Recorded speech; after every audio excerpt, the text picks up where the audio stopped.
કરીને એક વાત બધા જીવતા છે તંદુરસ્ત છે એકઠા થઈ શક્યા માટે સત્યતાના ધર્મને આવડે સત્યતાના વચન કરજે ભાઈ બંધુના માર્ગની લખે સુવાર્તા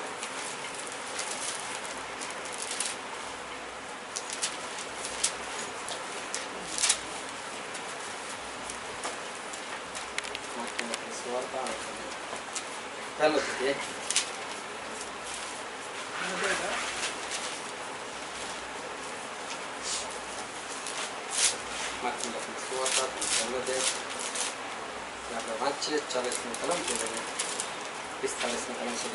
એક કોળીઓ તેની પાસે આવે છે ને તેને વિનંતી કરીને તથા ઘૂંટણ ટેકવીને કહે છે કે જો તારી ઈચ્છા હોય તો તું મને શુદ્ધ કરી શકે છે.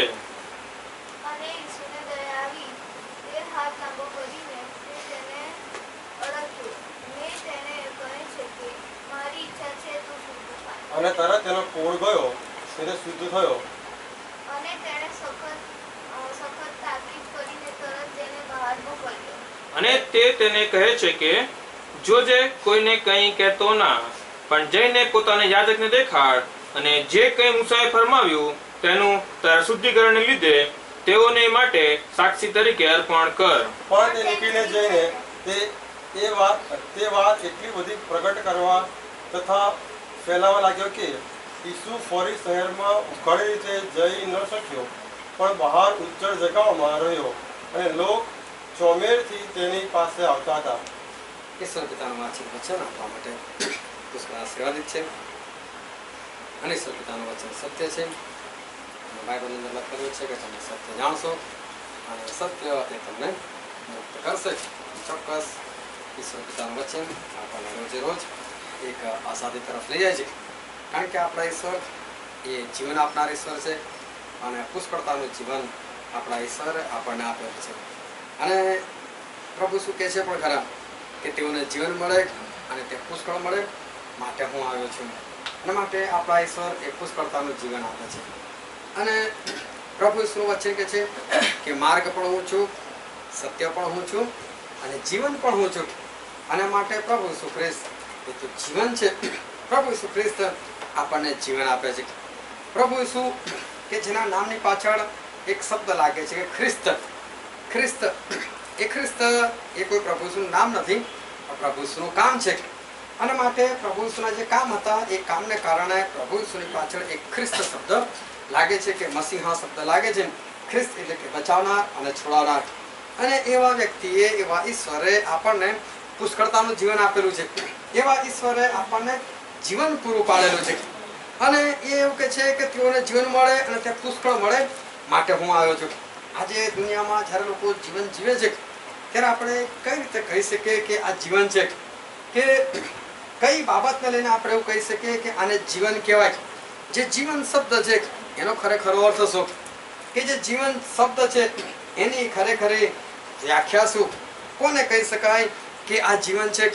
એક બાળક જન્મે અને એને સારા કપડાં પહેરાવવામાં આવે, એને સારો ખોરાક ખવડાવવામાં આવે, એ મોટું થાય અને એને એક સારી સ્કૂલમાં મૂકવામાં આવે અને સારી સ્કૂલમાં એ અભ્યાસ પૂરો કરે.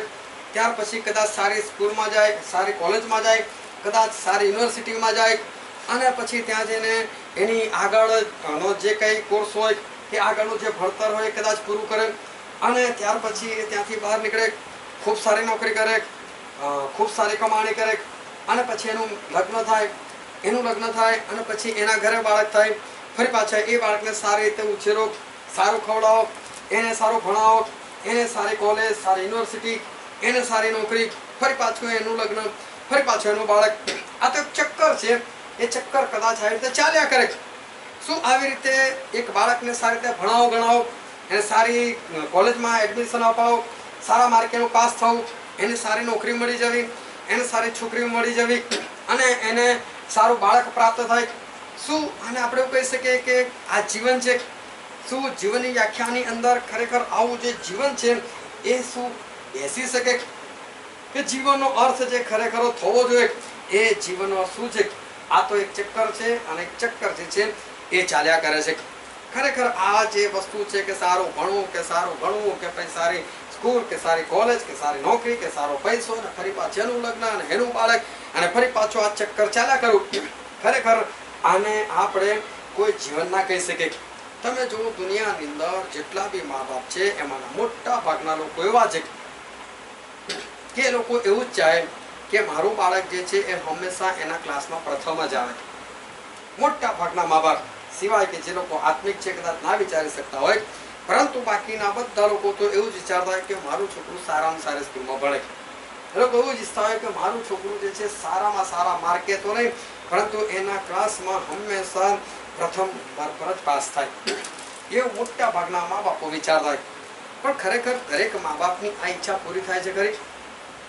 જો કદાચ પહેલા નંબર પર આવનારો બાળક એને 97 કે 98% લાવ્યા હોય, ચલો કદાચ 98% લાવ્યા હોય ને એ વ્યક્તિનું બાળક એ કદાચ 97% પણ લાવ્યા પણ નંબર બીજો ને, એના મનમાં એક અસંતોષ હશે કે મેં તો પહેલો નંબર ધારેલો અને મારા દીકરાને કે મારી દીકરીને બીજો નંબર કેમ આવ્યો, અને ભલે 97% છે, ખૂબ સારા ટકા છે, પરંતુ એનો આનંદ જે છે ને એને નહીં આવે. અને એને એવું થશે કે એના કરતાં પહેલાનો કદાચ 96 બી આવી ગયા હોત તો વાંધો તો મારું છોકરું પહેલું તો આવતું એમ. અને પહેલું આવે જે સંતોષ થવો જોઈએ એ સંતોષ બીજા નંબર પર સંતોષ નથી થતો, કારણ કે ઈચ્છા એવી રાખેલી છે કે મારું બાળક જે છે એ તો પહેલા નંબર પર જ આવે. અને માટે આ જે ઈચ્છા છે, એક ક્લાસમાં કદાચ 60 વિદ્યાર્થી હોય તેમાંથી એક જ વિદ્યાર્થી એવો હોય કે જેના મા બાપને એવો સંતોષ થાય કે એનું છોકરું પ્રથમ નંબર આવ્યું. બાકીના 59 બાળકો હોય એના જે મા બાપ છે એ લોકો તો સંતોષ થવાનો તો નથી. તો આપણે કઈ રીતે કહી શકીએ કે એ લોકોની અંદર જીવન છે? ચલો આજે જે ક્લાસની અંદર જે બાળક પહેલો નંબર લાવ્યો છે ફરી બીજા વર્ષે બીજોનો ફરી પહેલો નંબર લાવશે એની ગેરંટી શું? બીજી વખતે કોઈ બીજાનો વારો, ત્રીજી વખતે કોઈ ત્રીજાનો વારો. અને માટે સંતોષ નામની વસ્તુ કે જે લોકોએ એવું ધાર્યું કે મારું છોકરું પ્રથમ નંબર આવે એને દર વખતે આ સંતોષ મળતો નથી કે દર વખતે આ આનંદ મળતો નથી, અને માટે એ જાય ચાહે છે એવું એને નથી મળતું, તો એનો મતલબ કે આ જીવન નથી.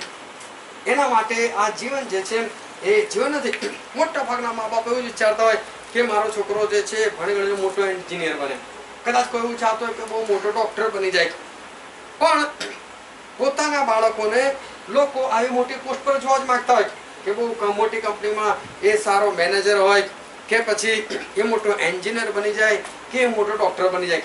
તો કેટલા મા બાપની ઈચ્છા પૂરી થતી હોય, કેટલા મા બાપ એવા હોય કે જેના જીવનની અંદર આ ઈચ્છા તૃપ્ત થતી હોય. અને માટે એ લોકો જે જીવન જીવે છે ને જે મહેનત કરે છે એનું લોકોને ફળ જે દેખાવું જોઈએ દેખાતું નથી, ને ખરેખર એ લોકોના જીવનની અંદર આ જીવન નથી. કઈ બધાના બાળકો કઈ મેનેજર નથી બનતા કે ડોક્ટર નથી બનતા કે મોટા મોટા એન્જિનિયર નથી બનતા, ક્લાર્ક બની જાય છે, પટાવાળા પણ બની જાય છે. અને એ લોકો કદાચ ગમે તેવા જગ્યા પર એ લોકો રહી શકે, જે ડોક્ટર બનવા ચાહતો હોય પણ બની શકે, કોઈ ડોક્ટર ત્યાં કમ્પાઉન્ડરનું પણ કામ કરી શકતો હોય. અને માટે જે જીવન જોઈએ એ જીવન આજે લોકોની અંદર દેખાતું નથી. અને આવી બધી વસ્તુઓની અંદર જે માણસોને સંતોષ થવો જોઈએ એ સંતોષ એ થતો નથી. જીવનની અંદર માણસ જે પામવા ચાહે છે એને મળતું નથી, એ તો ઠીક છે, પરંતુ સાથે સાથે વર્ષે દર વર્ષે માણસો જે છે અલગ અલગ બીમારીઓ જે છે અલગ અલગ બીમારીનો ભોગ બને છે. બાકી કોઈ એવો વ્યક્તિ હોય કે જે કદાચ વર્ષમાં એક વખત પણ બીમાર ના પડતો હોય. મોટા ભાગના તમે જોયા છે કે 4-4 મહિને બીમાર પડે, કારણ કે પેલી ઋતુ બદલાય એટલે તરત એની અસર થાય. એમાં ઋતુને કોઈ લેવા દેવા નથી, પરંતુ માણસોના મનની અંદર એક એવું ઘર કરી ગયેલું હોય આ તો મોસમ બદલાઈ ગયેલી છે, અને માટે એના જીવનની અંદર કદાચ એવી બીમારી જે છે એ પ્રવેશ કરે છે. અને એક પછી એક બીમારીમાંથી સાજાપણો મળે, અને પછી કદાચ બીજી બીમારી, કદાચ એમાંય સાજાપણો મળે, ત્રીજી બીમારી, અને સાથે સાથે પરીક્ષા આપો અને પાસ થાવ ને સારા ટકા લાવો કે નોકરી કરો કે પછી લગ્ન કરો, અને આ બધા ચક્કરો જે છે એ ચાલ્યા કરે છે.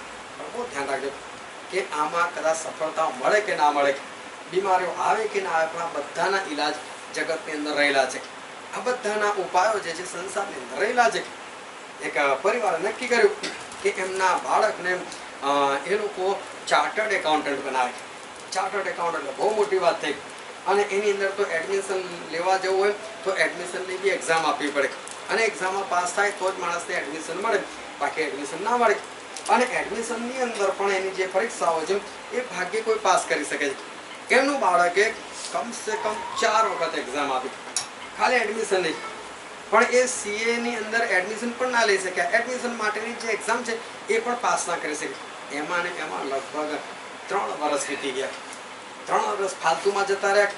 હવે CA બનવાનો કોઈ ચાન્સ દેખાતા નથી. જે અંદર પ્રવેશની જ એક્ઝામ પાસ નથી કરી શકતો તો એ CA કઈ રીતે બની શકશે? મા બાપે મન વાળી લીધું, છોડો કે આ CA તો નહીં બની શકે. આપણે એવું કરે કે નર્સ બનાવી દઈએ કે એટલે નર્સ બનાવવા માટે કરવાનું શું? 3 વર્ષ તો આમ જ બગાડી નાખેલા છે. 3 વર્ષ આમ જ બગાડી નાખ્યા. ચલો આપણે એક કામ કરીએ કે અને એ લોકોએ એવી એક કોલેજ શોધી કાઢી કે એવો એક માણસ શોધી કાઢ્યો કે જેણે એમને કીધું કે તમે મને ખાલી પૈસા આપી દો અને તમને હું ડાયરેક્ટ નર્સનું સર્ટિફિકેટ જ લાવીને આપી દઉં, બસ બીજું કશું નહીં. અને કે અમે આપણી પાસે બહાનું તો છે કે અમે 3 વર્ષ કોલેજ કરવા માટે ગયેલા કે છે અને માટે અમે નર્સ થઈને આવેલા છે, આપી દો પૈસા. આપણે 3 વર્ષના પૈસા ભરવા તો આપણા કમસે કમ 3 વર્ષ તો બચી જાય છે. આપી દો પૈસા અને સર્ટિફિકેટ લઈ લો. અને જે વ્યક્તિ આવું કીધું પૈસા લઈને તો ભાગી ગયો અને પૈસા બી ગયા અને ડિગ્રી પણ ગઈ. હવે શું કરવાનું? નેસી CA બની શક્યા નથી, એ નર્સ બની શક્યા. હવે શું કરવાનું? અને એટલે ત્રીજા એક વ્યક્તિને પકડ્યો અને એવું કહે છે કે મારી ગવર્મેન્ટમાં કોઈ ઓળખાણ છે અને હું તમને ગવર્મેન્ટ જોબ અપાઈ દઈશ, એક ક્લાર્કની જોબ તમને અપાઈ દઈશ, ગવર્મેન્ટ જોબ અપાઈ દઈશ.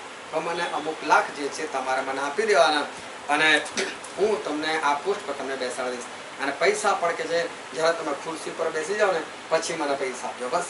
આ લોકો સંતોષ થઈ ગયો, ચલો ગવર્મેન્ટમાં ક્લાર્ક તો મળશે જ.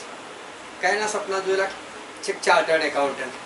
ચાર્ટર્ડ એકાઉન્ટન્ટ એટલે એના હાથ નીચે ઢગલો લોકો કામ કરતા હોય, એની પોતાની ઓફિસ હોય અને ત્યાં સરકારી કર્મચારીઓ જે છે ને એ પણ કદાચ પગે પડતા હોય.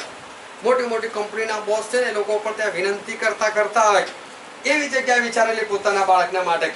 પણ 3 વર્ષ વીતી ગયા, કઈ જ નહીં. ચલો છોડો, સમાધાન કરે, નર્સ તો કરશે, 35-40 હજાર પગાર લાવશે, ભલે 35-40 લાખ નહીં મળે, 35-40 હજાર તો મળશે. એ પણ નહીં તો કહેશે કે હવે શું, ચલો ગવર્મેન્ટમાં ક્લાર્કની નોકરી તો મળશે, જેટલા પૈસા અત્યારે લાંચમાં આવશે ભવિષ્યમાં લાંચમાં કમાઈ લેશે. ટૂંકમાં ઉપાય છે. આ નહીં તો પેલું નહીં તો બીજું. પણ આ જગતની અંદર આવી બધી જે વાતો છે, આવી બધી વાતોનો ઉપાય છે. એક ભાઈ છે, બહુ બધા વ્યસનો કરતા હતા, બીડી પીતા હતા અને સિગરેટ પીતા હતા અને પડીકીઓ ખાતા, તમાકુ ખાતા હતા અને દારૂ પણ પીતા હતા. અને આ બધી જે લોકો આ બધું કરે છે એ લોકોને કેન્સર થાય છે. આમાં કઈ બહુ મોટી વસ્તુ ને થાય જ છે. કોઈ એવું કહે કે ભાઈ ના થાય, પણ એને મોટે ભાગે બધા લોકોને આ કેન્સરની અંદર પસાર થવું જ પડે છે. એ ભાઈને કેન્સર થઈ ગયું, એ કેન્સર થઈ ગયું એટલે સ્વાભાવિક છે કે મોંની અંદર કેન્સર થાય એટલે બધું અંદરનું જે બી બધું હોય કાઢીને બધું ફેંકી દેવાનું. એ ભાઈ જેવું દેખાતો હોય એના કરતાં હવે વિચિત્ર દેખાય. એને જોઈને પહેલી વસ્તુ તો આપણને હસવું આવી જાય કે પહેલા આપણે જોયું ફરી જોયું એટલે આપણને હસવું આવી જાય. પણ ત્યાં મોં કેવું રાખીને જવું પડે, ઠાવકું મોડું રાખીને જવું પડે. પેલાને ખોટું ના લાગી જાય એટલે હસવા પર કાબુ રાખવો પડે. ભલે એને જોઈને આવીને બહાર નીકળીને હસી નાખો, એનો વાંધો નહીં, પણ એને જોઈને આપણને હસવું જ આવે. તમે ગમે એટલું કરો પણ સ્વાભાવિક તમને હસવું આવે જ. તો ભલે એની સામે ગમે તે રીતે બેસેલો, કારણ કે પહેલા એને જોયેલો છે અને હવે જ્યારે એના મોઢામાંથી બધું કાઢી નાખેલું છે તો એના મોઢાના જે રંગરૂપ બદલાઈ ગયેલા છે એને કારણે કોમેડિયન જેવો દેખાય અને માટે હસવું આવી જ જાય. હવે બીમારી છે. એક ભાઈને મળ્યો અને એ ભાઈને મેં કીધું બહુ તકલીફ થતી હશે ને, સારો લે. અરે કશી તકલીફ ન હોય તો આમ થઈ ગયું તેમ થઈ ગયું, એડવાન્સ બધું આવી ગયેલું છે અને કશું નહીં થતું કે બિંદાસ કે છે. કેન્સર થઈ ગયું, ઓપરેશન થઈ ગયું, બધું કાઢી નાખ્યું, હસવા જેવા દેખાય, કોઈ ટેન્શન નથી, કઈ નહીં કે છે, આ તો કશું નથી કે છે. એટલે દુનિયાની અંદર કદાચ આવી બીમારી પણ આવી જાય ને તો માણસો પાસે એના બી ઉપાય પડેલા છે. જો કદાચ નોકરી ધંધામાં સફળતા નથી મળતી તો એમાં લાંચ રૂશ્વત આપીને બી કોઈ જગ્યાએ સેટિંગ કરવાની વ્યવસ્થા છે. ગમે તેવી બીમારીઓ આવી જાય તો એના માટે પણ એવા ડોક્ટરો કે એવા દવાખાના પડેલા છે કે તમને સાજાપણું કદાચ આપી દે એ લોકો અને કદાચ સારું કરી નાખે. આ તમે જુઓ કે ઘૂંટણની ઢાંકણી ઘસાઈ ગઈ તો કશો વાંધો નથી, ઢાંકણી ક્યાં લેવા જવાનું, પણ નકલી ઢાંકણી બનાવી નાખનારા લોકો પડેલા છે, નકલી હાથ લગાવનારા લોકો બેઠેલા છે, નકલી પગ લગાવનારા લોકો બેઠેલા છે. એક ભાઈ હતો ચાલતો ચાલતો જતો હતો, એટલે ચાલવામાં મને કંઈક સેજ ખામી જેવું લાગ્યું એટલે મારી દ્રષ્ટિ એના પગ પર પડી અને એના પગ પર એનો આખો પગ જ નકલી હતો. એ ચાલતો હતો બિંદાસ અને એને જોઈને મને બહુ આમ અંદરથી આશ્ચર્ય થયું કે કૃત્રિમ પગ કે આપણે તો જ્યારે આપણે પગ મૂકીએ છીએ તો આપણને અનુભવ થાય છે કે મેં મારો પગ મૂકેલો છે. કદી ખાલી ચડે ત્યારે ચાલી જજો, નહીં ચાલી શકાય. અને ખાલી જ્યારે ચડે ને ત્યારે આપણે પગ મૂકીએ ને તો આપણા પગને કશો અનુભવ ના થાય અને ત્યારે માણસને ખબર ના પડે કે હું ઊભો છું કે નથી ઊભો. અને જ્યારે ખાલી ચડે તો માણસ નહીં ચાલી શકે, એ પડી જશે. જ્યાં સુધી ખાલી એને નીકળી નહીં જાય તો એ પડી જશે. પરંતુ આ તો નકલી પગે, એમાં તો કશું હોય જ નહીં, એમાં કોઈ સંવેદના હોય. બિંદાસથી ચાલતો જતો હતો. એના હાથમાં કોઈ લાકડી નહીં ને કશું જ નહીં, પણ નકલી પગમાં બિંદાસ ચાલે છે, બિંદાસ ચાલે છે. અને મેં એને જોઈને મને બહુ આશ્ચર્ય થયું કે ડોક્ટરો આજે આવા કામ પણ કરી શકે છે કે નકલી પગ લોકોને નાખી આપી શકે છે અને બિંદાસથી માણસ ચાલી શકે છે. નકલી હાથ આવી ગયા છે, નકલી પગ આવી ગયેલા છે, નકલી ઢાંકણો આવી ગયેલી છે.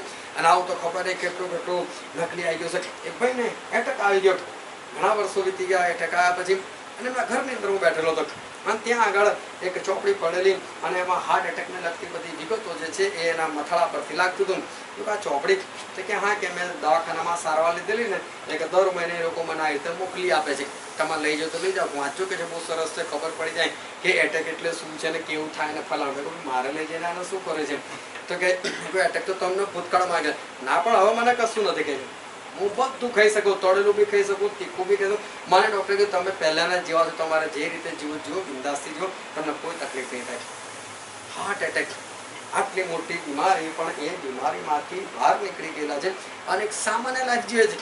ખાલી કે ડૉક્ટરે મને એટલું કીધું કે ચિંતા ના કરશો, બાકી તમે જ્યાંથી કૂદવું હોય ત્યાંથી કૂદો, તમારે દોડવું હોય તો દોડો, તમારે જે ખાવો તો ખાવ, કોઈ પરેજી પાડવાની જરૂર નથી. એક નોર્મલ લાઈફ તમે જીવી શકો છો. અને ભાઈને પહેલાનો એટેક આવી ગયેલો છે, એની કોઈ ફિકર દેખાતી નથી, બિંદાસથી જીવન જીવે છે. દુનિયાની અંદર આવી બધી બાબતો જે છે એ બાબતોના ઈલાજ છે અને એ ઈલાજ મળી આવે છે. અને કદાચ નોકરી ધંધાને લઈને કોઈ પ્રશ્ન છે કે ભણતરને લઈને કોઈ પ્રશ્ન છે કે બીમારીને લઈને કોઈ પ્રશ્ન છે, તો આ દુનિયાની અંદર આપણને એના ઉપાય મળી જશે અને આ બધું જે છે એ ચોક્કસ આપણે દૂર કરી શકીશું. એમાં કઈ મોટી વાત નથી. પરંતુ ખરેખર શું આને આપણે જીવન કહી શકીએ? આને એને પેલું મળી ગયું, પેલું એને બીજું મળી ગયું, ચલો એટેક આવી ગયો, હવે કોઈ પ્રકારની તકલીફ નથી, તમે ખાઈ પી શકો છો. પરંતુ ખરેખર શું એ માણસ પાસે જીવન છે? તો ખરેખર આપણે કોઈ વ્યક્તિને એને કહીએ તો પછી શું આપણે એને જ્યારે પૂછે તો એ શું એવું કહી શકે હા ખરેખર હું બહુ ખુશ છું ને કે એટેક આવી ગયો, મને કોઈ પરેશાન નથી? ફરી અઠવાડિયા પછી ફરી એ ભાઈને હું મળ્યો અને ત્યારે એમની વાઈફ બોલવા લાગ્યા કે અમારાથી છે ને અમને કશું ના કહેવાય કે છે, જો અમને ટેન્શન આવી જાય તો હાઈ બને કે છે. તો બીજા જ અઠવાડિયે ખબર પડે, આગલા અઠવાડિયે એવું કહે છે કે અમે બિંદાસ છે. બીજા અઠવાડિયે ખબર પડે કે ટેન્શન વાળી વાત તો બને કહેવાય જ નહીં. ડૉક્ટર ના પાડે કે તમારે છે ને એવા સમાચાર જોવાના જ નહીં કે ટીવી પર, અને તમારે પેપરની અંદર બી એવું કશું વાંચવાનું નહીં કે છે. શું ખરેખર આને જીવન કહી શકાય? જે બાબત આપણે જોઈએ છે કે ચલો આમાં એને પેલામાં માણસ ગમે તો લે છે, પોતાનું જીવ તો જીવી જ નાખે છે. બીમારીઓની અંદર સાજાપણું લઈને ગોળીઓ ખાઈને પણ માણસો બિંદાસથી જીવે છે. બેન છે ભયંકર ડાયાબિટીસ છે, એને આગળ તમે ગમે તે મીઠી મૂકો ના પાડે જ નહીં. એકાદી કોઈને એવું ના કે ભાઈ મારા માટે ખાંડ વગરની ચા આપો. મેં કહું તમે ડાયાબિટીસ છે તો કંઈ નહીં, 2 ગોળી વધારે લઈ લેવાની, કોઈ ચિંતા નહીં કે છે, ખાઈ લેવાનું, બિંદાસથી ખાઈ લેવાનું કે છે. માણસો આવી બધી બીમારીઓની અંદર, આ બધા શ્રાપોની અંદર, પૈસાની તકલીફની અંદર માણસો જે છે એ લોકો બિંદાસથી જ એક બેહતા અને સારા વધતા અને ઘણી મોટી માત્રાની અંદર માણસો ભેગા થયેલા હતા. ત્યાં પ્રચાર કરવાનો મોકો મળ્યો અને કમસે કમ 500 માણસો ભેગા થયેલા હતા. અને એ વખતે એવું કીધું કે તમે કદી 500 માણસો એક સાથે જૂઠું બોલતા જોયા જ કે? તો બધા લોકો કહે ના. તો કે આજે તમે જોશો કે છે 500 માણસોને એક સાથે જૂઠું બોલતા જોશો. અને પછી એમણે બધાને કીધું બધા ખુશ છો? બધા કે હા ખુશ છે. તો કે બધા જૂઠા છે, 500 જૂઠા છે. જો તમે લોકો ખુશ હો તો કઈ મીટિંગમાં જ ના આવતા.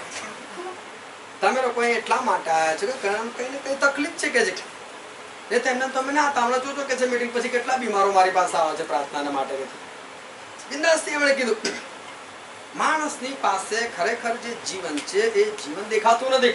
જે પ્રભુ ઈસુ જીવનની વાત કરે છે એ જીવન આજે લોકોની અંદર દેખાતું નથી. ગોળીઓ લઈને કે પછી પૈસાથી કે કશાથી માણસોની અંદર જે જીવન દેખાવું જોઈએ એ જીવન દેખાતું નથી. મેં જેટલા બી પ્રણેલા જેવા મારા લોકો મારા સંપર્કમાં છે, જે લોકોની સાથે હું સંબંધ ધરાવું છું, એવા ઘણા બધા લોકોને મેં એકવાર પ્રશ્ન કરેલો છે કે જે સાલમાં તમારું લગ્ન થયું એ સાલની અંદર વાત કરું કે એ સાલની પહેલા ઈશ્વર એવું કરે કે પૃથ્વી ફેરવી નાખીને ફરી પાછી જૂની સાલ લાવીને મૂકી દે કે તમારું જે સાલમાં લગ્ન થયેલું હતું એની આગળનો દિવસ લાવીને તમે શું કરો? એ ભાઈ કશું જ નથી વિચારતા, તો ખાલી એક બોલ હું લગ્ન ના કરું કે કેમ એવું? એનો મતલબ કે જ્યારે કદાચ એ વ્યક્તિ છોકરી જોવા ગયો છે કે જ્યારે એ છોકરી છોકરાને જોયો છે ત્યારે તો લોકોને એવું લાગ્યું છે કે આના સિવાય તો મારું જીવન જ નથી, આ હશે તો જ મારું જીવન જતું નથી. પણ જ્યારે લગ્ન થઈ ગયું પછી કદાચ 1 મહિનો 2 મહિના કે વર્ષ પછી એવું લાગ્યું છે કે નહીં ભાઈ જીવન નથી મારી, પછી એવું લાગે છે કે આ મારી કેટલી બધી મોટી ભૂલ થઈ ગઈ અને હવે શું કરવાનું. અને પછી શું થાય છે કે એક સમાધાનની અંદર જે છે એ સમાધાનની અંદર આ માણસો પત્ની જીવે છે. એક ભાઈ મને મળ્યા અને એમને લગ્ન જેની તકલીફો ચાલતી હતી, એમની પત્ની એની સાથે રહેતી હતી અને મેં એકવાર એમને સવાલ કર્યો, મેં કીધું તમે 2 જણ સાથે રહો છો એવું મેં સાંભળ્યું. તો કે હા શું કરું કે મારા છોકરાને લીધે મેં સમાધાન કરી દીધું છે. મારા છોકરા બિચારો રખડી ના જાય કે એને જે કરવું તે કરે, એને જ્યાં ફરવો ત્યાં ફરે, મને કોઈ વાંધો નહીં, પણ મેં એની સાથે સમાધાન કરી લીધું છે કે બસ એને જે કરવું તે કરે. એનો મતલબ સાથે ખાલી કહેવાય છે કે લોકો રહે છે, સાથે નથી રહેતા. એ ભાઈને પોતાના છોકરાના ભવિષ્યની ચિંતા છે કે હું આખો દિવસ નોકરી જાઉં, મારા છોકરાને સાચવે કોણ, તો ભલે ગમે તે પણ એની મા તો છે, સાચવશે તો ખરી કે સમાધાન. શું ખરેખર આપણાને જીવન કહી શકે કે આ એના માટે આ જીવન છે અને માણસ જે છે એ જીવન જીવી રહ્યો છે, જે ઈશ્વર આપી રહ્યા છે એ જીવન અને જીવનની જે ખરેખર વ્યાખ્યા હોવી જોઈએ. શું આ બધી બાબતોને આપણે એવું કહી શકીએ કે જીવન છે? આ બધાની અંદર કોઈ પણ બાબતની અંદર જે આપણને જીવન દેખાવું જોઈએ એ જીવન દેખાતું નથી. ધ્યાનથી સમજો, આ બધી પરિસ્થિતિ માણસના જીવનમાં આવી છે એનું કારણ છે કે માણસના જીવનની અંદર પાપ આવી છે. જો માણસના જીવનની અંદર પાપ ના આવ્યું હોત ને તો ખરેખર જીવન હોત. જે એદન બાગની અંદર આદમ અને હવાની પાસે પાપની પહેલા જે જીવન હતું એ ખરેખર જીવન હતું. ત્યારે કોઈ પાસે કપડા નહોતા, એ લોકોની પાસે ઘર નહોતું, એ લોકોની પાસે થાળી વાટકો ચમચી નહોતા, એ લોકોની પાસે સોફા સેટ નહોતો, એ લોકોની પાસે ડબલ બેડ નહોતો, એ લોકોની પાસે દુનિયાના વાનાનો કોઈ પણ હિસ્સો નહોતો, કંઈ પણ એ લોકોની પાસે નહોતું. તો પણ ખરેખર જીવન જે છે એ આદમ અને હવાની પાસે હતું. કારણ કે આદમે જ્યારે પહેલી વખત હવાને જોઈ અને જ્યારે એને હવાને જોઈ ત્યારે તો બેભાન હાલતમાં હતો અને બેભાન હાલતમાંથી બહાર આવેલો હતો. અને બેભાન હાલતમાંથી જેવો બહાર આવે સામે એક સ્ત્રીને ઉભી રહેલી જુએ છે. એના હૃદયની અંદરથી એક અવાજ આવે છે, મારા હાડકામાંનું હાડકું, મારા માંસમાંનું માંસ. કયો પરણેલો વ્યક્તિઓ છે કે એને એની પત્ની જોઈને પહેલી વખતે જ્યારે જોયું હોય ત્યારે જ અંદરથી અવાજ નીકળી ગયો હોય કે મારો હાડકામાંનું હાડકું ને મારા માંસમાંનું માંસ. નહીં 10-15 મિનિટ વાત કરીને જોઈએ, પછી લાગે કે ભાઈ ચાલશે એવું તો પછી વિચારીશું. પણ એની સાથે વાત કર્યા પહેલા શું અંદરથી કદી અવાજ નીકળ્યો છે કે મારા હાડકામાંનું હાડકું ને મારા માંસમાંનું માંસ? કારણ કે જ્યારે આદમ પવિત્ર હતો અને જ્યારે એને સ્ત્રી મળે તો બિંદાસથી બોલી શકે, હા મારું હાડકું છે, હા મારું માંસ છે, એ બિંદાસથી બોલી શકે છે. પણ એ વ્યક્તિ પાપ આવ્યા પછી શું કહે છે? પ્રભુ તે આપેલી ને તે બનાવીને મને આપેલી. તો જીવન ક્યારે હતું? કે જીવન એ સમય હતું કે જ્યારે માણસના જીવનની અંદર પાપ નહોતું. માણસના જીવનની અંદર જ્યારે પાપ નહોતું ત્યારે માણસની પરિસ્થિતિ જે છે એ ખરેખર ખૂબ સારી હતી અને માણસની પાસે જે ખરેખર જીવન દેખાવું છે એ ખરેખર જીવન માણસની પાસે એ સમય હતું કે જ્યારે એના જીવનની અંદર કોઈ પણ પાપ નહોતું. તો પાપની અંદર આટલી બધી તાકાત કે આજે માણસ જીવન જ નહીં જીવી શકતો. એ પાપની અંદર એવું તો શું છે કે માણસો આજે જીવન નથી જીવી શકતા. માણસો આજે પોતાના જીવનની અંદર એ સંતોષ નથી અનુભવી શકતા. આ પાપ ખરેખર છે શું? પાપ કોને કહેવાય? આપણે માનીએ છીએ કે ઈશ્વરની આજ્ઞાનો ભંગ કરવો એ પાપ છે. પણ પાપ શું છે ખરેખર કે જેને કારણે માણસનું જીવન આખું ખલાસ થઈ ગયું કે માણસના જીવનની અંદર જીવન જેવી કોઈ વસ્તુ જ ના રહી. આદમ પાસે જીવન ના રહ્યું કે હવા પાસે જીવન ના રહ્યું અને ત્યાર પછી જેટલા બી લોકો આવ્યા છે, આજે બી જેટલા લોકો છે એ લોકોની પાસે જીવન જ ના રહ્યું. પાપની અંદર એવી રીતે કેટલી તાકાત છે અને પાપ એ ખરેખર શું છે? અને બાઇબલની અંદર જ્યારે આપણે વાંચીએ ત્યારે લખેલું છે ઉત્પત્તિના પુસ્તકની અંદર 3જો અધ્યાય 6ઠ્ઠી કલમ. ઉત્પત્તિનું પુસ્તક 3જો અધ્યાય 6ઠ્ઠી કલમ. અને તે વૃક્ષનું ફળ ખાવાને વાસ્તે સારું ને જોવામાં સુંદર ને જ્ઞાન આપવાને ઈચ્છવા જોગ એવું એ વૃક્ષ છે. તે જોઈને સ્ત્રીએ ફળ તોડીને ખાધું અને તેની સાથે પોતાનો પતિ હતો તેને પણ આપ્યું ને તેણે ખાધું. બાઇબલનું વચન કહે છે કે આદમ અને હવા જ્યારે એદન બાગની અંદર રહેતા હતા અને ઈશ્વરે લોકોને કીધું કે તમે બધા ફળ ખાજો, મને કોઈ વાંધો નથી. તો એક ફળ એવું છે કે જેને ભલું ઊંડું જાણવાના વૃક્ષનું ફળ કે છે એને તમે ના ખાશો. પ્રભુએ ઝાડ પર દેખાડી દીધું અને કીધું કે આ ઝાડ જે છે એનું ફળ તમે બિલકુલ ના ખાતા.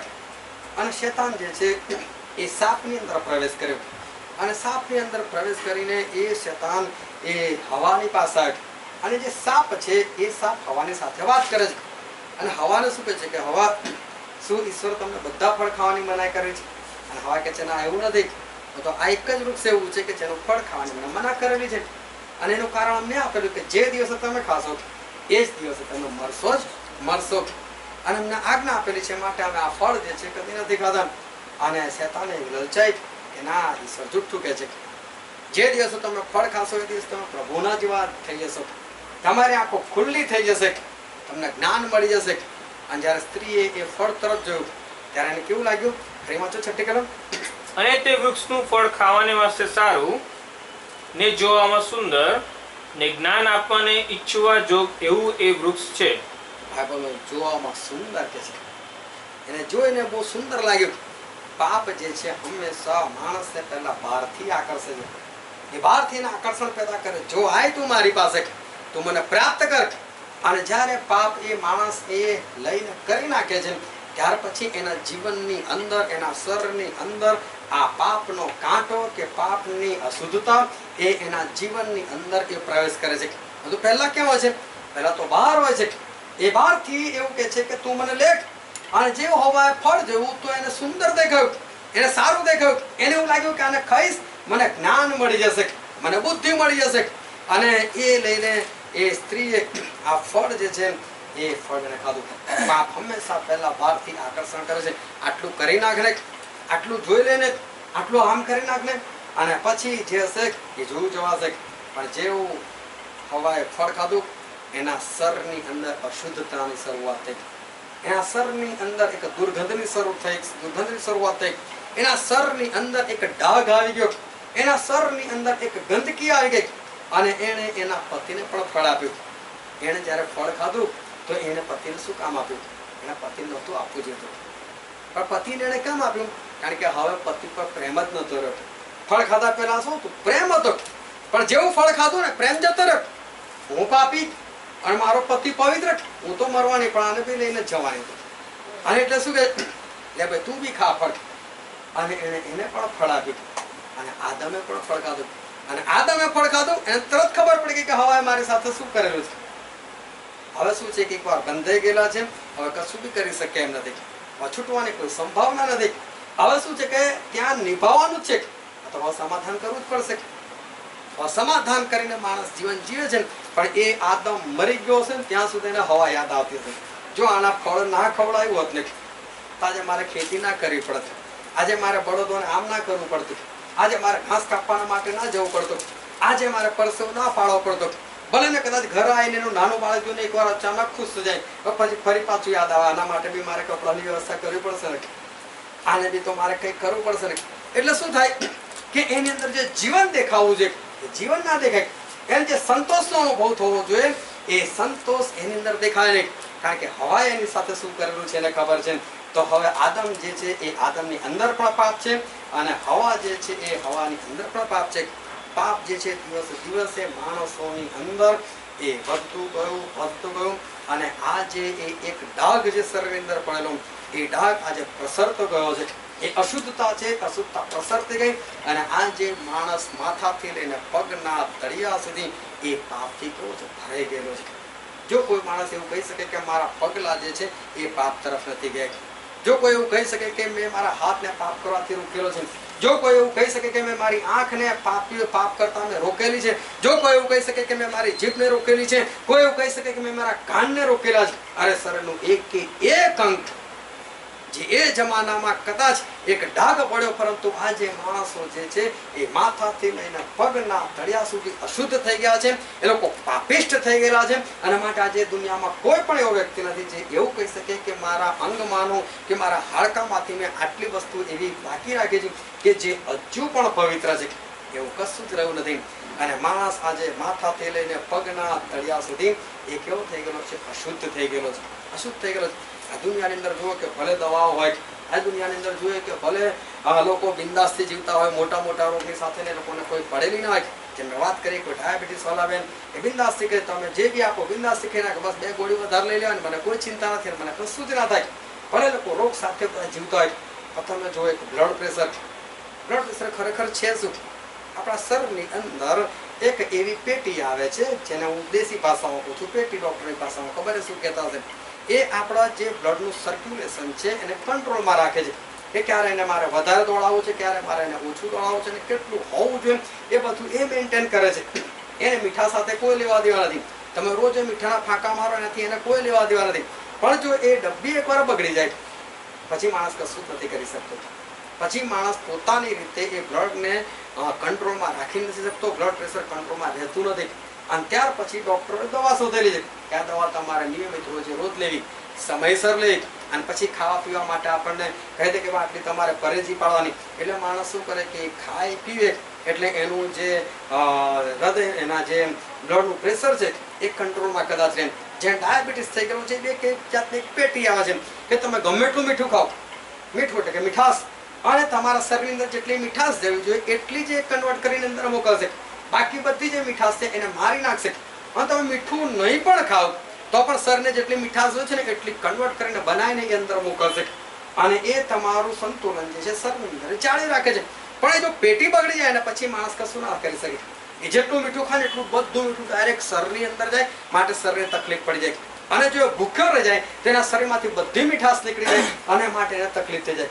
અને માટે એને ગોળીઓ લેવી પડે કે ગોળીઓ એ ના ખાય તોય અને ખાય તો પણ એનું જે મીઠાશ છે જેટલી જવી જોઈએ એટલી એના શરીરની અંદર મેન્ટેન રાખી શકે. પણ આ બે બાબતની અંદર મેં માણસોને જોયા છે. તમે બી બહુ વખત સાંભળ્યો છે. ગઈકાલ સુધી તો બહુ સારા હતા, બસ સવારે બાથરૂમમાં ગયા અને પડી ગયા અને ખલાસ થઈ ગયા. એક બ્લડ પ્રેશર એક નાનકડી પેટી બગડી ગઈ, પાખા શરીરને પાડી નાખ્યો ને નીચે, માણસ મરી ગયો ને. એક ડાયાબિટીસ એક નાનકડો એક અવયવ માણસના જીવનની અંદર બગડી ગયો અને આખા મોટા 5.5-6 ફૂટના શરીરની નીચે ફેંકી દીધું અને માણસ ખલાસ થઈ ગયો. એ માણસ પડી ગયો ને લખો મારી ગયો. એ માણસ પડી ગયો અને કદાચ એને બ્રેન હેમરેજ થયું અને કદાચ એ મરી ગયો. એક નાનકડી વસ્તુ શરીરની અંદર બગડેલી છે પણ આખા શરીરને શું કરી નાખેલું છે? ખલાસ કરી નાખેલું છે. એ ખલાસ કરી નાખે છે. પાપ જે છે એ પાપ એ માથાથી લઈને પગના તળિયા સુધી પ્રવેશ કરી જાય છે. આખું શરીર દુર્ગંધ મારતું થઈ જાય છે, આખું શરીર પાપિષ્ટ થઈ જાય છે, આખા શરીર અંદર અશુદ્ધતા પ્રસરી જાય છે. અને પછી એક નાનકડું પાપ જે હતું એ આજે આટલું મોટું સ્વરૂપ ધારણ કરીને એ માણસને 1 સેકન્ડની અંદર એવી જગ્યા પર પાડી નાખે છે કે નર્ક સિવાય એના માટે બીજા કોઈ પણ પ્રકારનો જે ઉદ્ધાર રહેવો જોઈએ એ ઉદ્ધાર રહેતો નથી. બસ ફક્ત એના માટે નર્ક એક જ રસ્તો બની જાય છે. એક જ રસ્તો, એક નાનકડી વસ્તુ એ આદમથી હવાથી શરૂઆત થઈ અને આ જે માણસો જે છે એ માથાથી લઈને પગના તળિયા સુધી એ બિલકુલ અશુદ્ધ અવસ્થાની અંદર આવી ગયા. પણ આનાથી છૂટવા માટે શું કરવું? લોકો ડાયાબિટીસની દવા કરાવે છે, લોકો બ્લડ પ્રેશરની દવા કરાવે છે, કે પછી લોકો હાર્ટ એટેકની દવા કરાવે છે, કે પછી લોકો લખવાની દવા કરાવે છે. પણ આજ સુધી એવા માણસો નથી મળતા કે આ વસ્તુ આવી છે કેમ, એનું મૂળ કયું છે, લાય એને દૂર કરી નાખો. ડાયાબિટીસ કેમ થયો છે એના મૂળને શોધો ને તો ડોક્ટરને સમજ પડે. ડોક્ટર નથી ખબર પડતી કે આ મૂળ ક્યાં છે, એને કઈ જ ખબર પડતી નથી. અને માટે ડોક્ટર તો ખાલી એને કંટ્રોલમાં રાખવાની દવા આપે છે. એને મટાડવાની દવા ક્યાં આપી શકે છે? બ્લડ પ્રેશરને કંટ્રોલમાં રાખવાની દવા મળે છે, એને મટાડવાની દવા ક્યાં મળે છે? એટેક આવી ગયો તો પછી હવે એને કંટ્રોલમાં રાખવાની દવા છે, બાકી એને મટાડવાની દવા કોઈની પાસે નથી. અને માટે માણસો જે છે આવી બધી વસ્તુ ઉપર છેલ્લી દવા કરાવે, પણ એનું મૂળ તો શોધો. એના મૂળની અંદર શું છે? અને દરેક જે બીમારીઓ છે એ દરેક બીમારીઓનું જે મૂળ છે ધ્યાનથી સમજો, એ ફક્ત પાપ છે. દરેક જે બીમારીઓ છે એ બીમારીઓનું મૂળ જો કોઈ છે તો એ તો પાપ છે. અને બાઇબલની અંદર લખેલું છે, આપણે વાંચીએ પુનર્જન્મનું પુસ્તક અને તેનો 28મો અધ્યાય. જૂના કરારની અંદર પુનર્જન્મનું પુસ્તક 28મો અધ્યાય અને તેની 15મી કલમ. પણ જો યહોવા તારા દેવની વાણી ન સાંભળતા, બાઇબલ કહે છે જો તારા દેવ યહોવાની વાણી નહીં સાંભળે, તેની જે સર્વ આજ્ઞાઓ તથા વિધિઓ હું આજે તને આપું છું તેઓને તું પાડીને અમલમાં નહીં આણે, જો એમની એક પણ આજ્ઞાઓ નહીં પાડે, તો એમ થશે કે આ સર્વ સાપ તારા પર આવીને તને પકડી પાડશે. બાઇબલનું વચન કે છે આ સર્વ શ્રાપ તારા પર આવશે અને તને પકડી પાડશે. પણ ક્યારેક જો તું તારા દેવની વાણી નહીં સાંભળે, એ તારા દેવે તને જે વચન આપ્યું છે, જે બાઇબલ આપ્યું છે, બાઇબલ પ્રમાણે જીવન નહીં જીવે તો બધા શ્રાપો તારી પર આવશે. શ્રાપનો તો બહુ લાંબુ લિસ્ટ છે, પણ આપણે 2-4 જ વાંચીશું અને આગળ વાંચીએ 22મી કલમ. ક્ષય રોગથી તથા તાવથી તથા સોજાથી તથા ઉષ્ણતાપથી તથા તરવારથી તથા લૂથી તથા ફૂગથી યહોવા તને મારશે. બાઇબલ કહે છે ક્ષયથી, સૌથી પહેલું છે ટીબી. બાઇબલ કહે છે કે ટીબી તને થઈ જશે. લોકો શું કરે, શું માને કે આને ખાવાનું બરાબર નહીં મળ્યું એટલે એને ટીબી થઈ ગયો, માટે ટીબી થઈ ગયો. બાઇબલ શું કહે છે, જો તું તારા દેવની વાણી નહીં માને તો ટીબી થઈ શકશે તને. પછી ઉષ્ણતાપ એટલે કે બહુ ભયંકર તાવ તને લાગી જશે. આગળ બીજી કઈ બીમારી લખી છે? સોજાથી. સોજા તને ચડી જશે. ભલે ને ગમે એટલું ચાલો એનાથી કઈ સોજા ના ચડે, ઉપરથી નીચે કુદાકૂદ કરો એના રીતે કઈ સોજા ના ચડે. પણ જો માણસ ઈશ્વરના વચન પ્રમાણે ના ચાલે તો આ થવાની સંભાવના પૂરેપૂરી છે. આગળ લૂથી.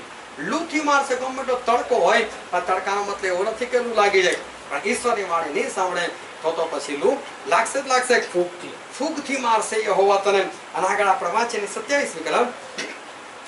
મિસળના ગુમડાથી તથા ગાંઠિયા રોગથી તથા રક્તપિત્તથી તથા ખસથી યહોવા તને મારશે. બાઇબલ કહે છે ગુમડાટ અને ગાંઠ આ બધા રોગોથી કે છે કે ઈશ્વર તને મારશે. જો એની વાણી નહીં સાંભળે તો આ પાપને કારણે આ બધી બીમારીઓ આવે છે. આગળ વાંચો 28મી કલમ. ગાંઠપણથી તથા અંધાપાથી તથા મનના ગભરાટથી યહોવા તને મારશે. બાઇબલ કહે છે મનના ગભરાટથી છે, ગભરામણ થઈ જાય છે, હૃદયને લગતી તકલીફો ઊભી થઈ જાય છે. બાઇબલ વચ્ચે કે જો ઈશ્વરની આજ્ઞાઓ નહીં પાડે તો આમ થશે. પણ આપણે છેલ્લી કલમમાં છે એની અંદર 61મી કલમ વાંચો. એમાં 61 વળી જે રોગ તથા જે મરકી આ નિયમના પુસ્તકમાં લખેલા નથી તેઓને યહોવા તારો નાશ થાય ત્યાં સુધી તારા પર લાવ્યા કરશે. બાઇબલનું વચન કહે છે કે જે રોગ મેં આમાં નથી લખ્યા, કારણ કે ઈશ્વરે ખબર છે કે ભવિષ્યમાં એવા વિદ્વાનો ઊભા થઈ જશે ને તો બ્લડ પ્રેશર પૂછશે. એ થોડું બાઇબલમાં લખ્યું કે મને બીમારીના મને પાપના કારણે આવ્યું, એ તો આ જ જાય. અને માટે ઈશ્વરે પહેલેથી લખી નાખ્યું કે એવા પણ રોગો કે જે મેં નથી લખ્યા નામ, પણ કોઈ પણ રોગ આવે તો સમજી લેજો કે તમે મારી આજ્ઞા નથી પાળતા, એના કારણે જ આ છે. તો બીમારીનું મૂળ શું છે? બીમારીનું મૂળ ફક્ત પાપ છે. ફક્ત ને ફક્ત પાપ છે.